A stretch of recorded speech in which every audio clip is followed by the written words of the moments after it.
Bienvenue. Aujourd'hui, on va plonger au cœur des bases de données pour découvrir comment elles arrivent à transformer un amas d'informations en systèmes parfaitement ordonnés. On peut légitimement se poser la question, comment font des services comme Spotify ou Amazon pour gérer une quantité astronomique d'informations avec une telle fluidité? Derrière cette apparente magie se cache un concept fondamental. Le secret, c'est tout simplement l'organisation. Une bonne organisation des données. Mais attention, si cette structure est mal pensée, on bascule très vite dans le chaos numérique. Et c'est justement ce qu'on va essayer de démêler.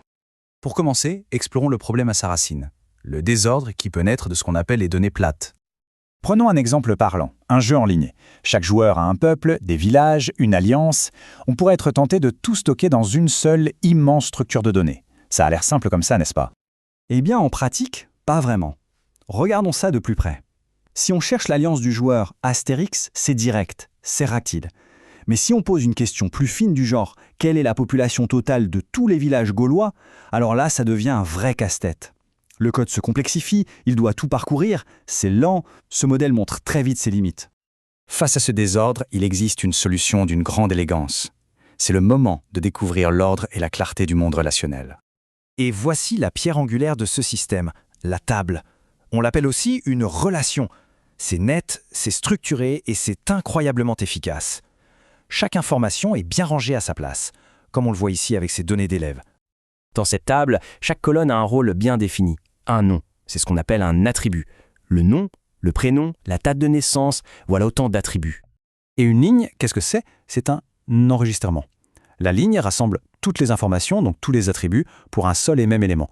Dans notre exemple, chaque ligne, c'est un élève. Ce petit mémo visuel est parfait pour résumer le vocabulaire de base. Une table, qui est l'ensemble, est composée d'attributs, les colonnes, et d'enregistrements, les lignes. C'est avec ça qu'on commence à mettre de l'ordre.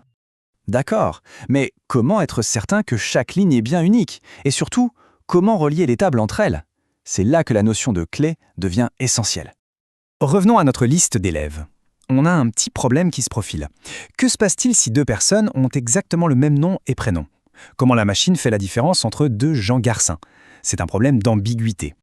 La solution, c'est la clé primaire. C'est un attribut, ou parfois plusieurs, dont la valeur est absolument unique pour chaque enregistrement.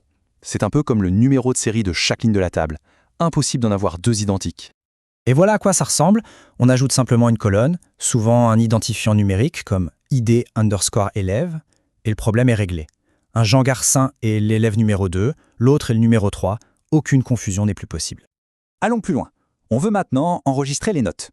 Plutôt que de surcharger notre table d'élèves, la bonne pratique est de créer une nouvelle table juste pour les notes. Mais alors, comment savoir quelle note appartient à quel élève? C'est le rôle de la clé étrangère.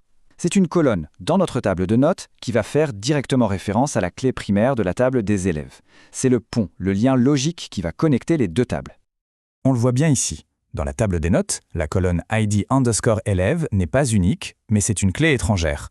Chaque numéro qu'elle contient renvoie à un identifiant unique dans la première table. Les données sont maintenant connectées de manière fiable. Créer des liens, c'est une chose. Mais il faut aussi garantir qu'ils ne se briseront jamais. C'est ce qu'on appelle la cohérence des données. Pour cela, il y a un garde-fou, l'intégrité référentielle. Elle est basée sur des règles assez simples mais absolument fondamentales qui assurent que les liens entre les tables restent toujours valides. Un exemple tout bête, si on essaie de supprimer un élève qui a des notes associées dans l'autre table, la base de données va tout simplement refuser. C'est une protection. Elle empêche de se retrouver avec des notes orphelines qui ne correspondraient plus à personne. Bien sûr, toute cette belle structure ne sort pas d'un chapeau. Elle est le fruit d'une conception, d'une réflexion en amont. Regardons un instant ce qu'il ne faut pas faire. Dans cette table, l'adresse du fournisseur est recopiée pour chaque produit qu'il fournit. C'est ce qu'on appelle de la redondance. Ça gaspille de la place et c'est une porte ouverte aux erreurs.